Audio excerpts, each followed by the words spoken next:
Na BR de Petrolândia de Floresta. E aí a transposição do Rio São Francisco, aí, o começo dela, né?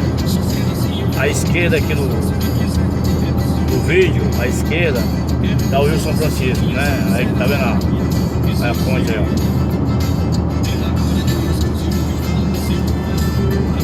Onde começa a captação da água é daqui, ó. Daqui vai,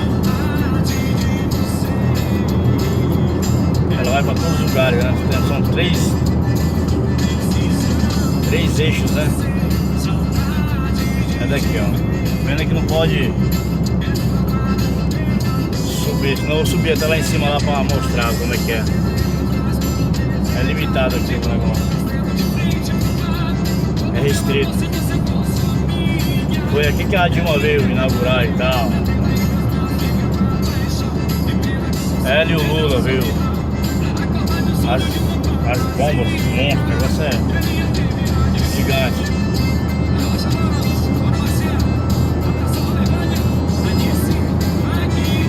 E aqui tá verde, meu. Choveu bastante, viu? Até o mato verde aqui choveu.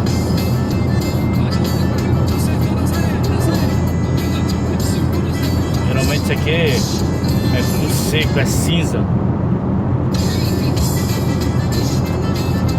A tá verde sempre foi bom. E aqui estamos aqui no sertão já do Nordeste, né? Isso aí.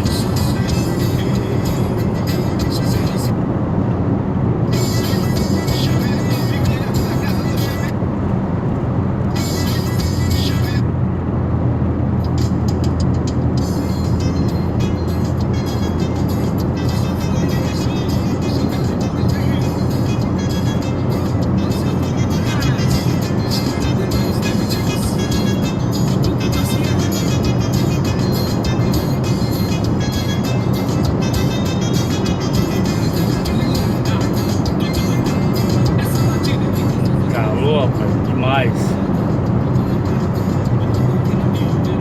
Bom que esse ar-condicionado aqui, esse Fiesta aqui é gelado, né?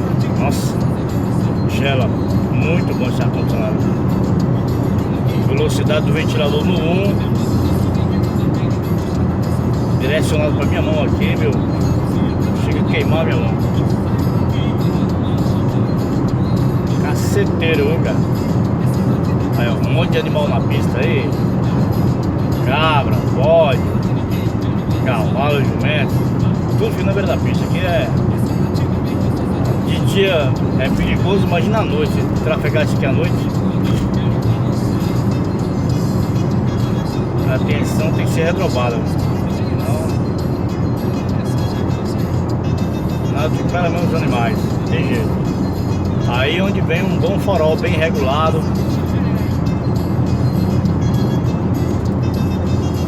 tem uma boa visão.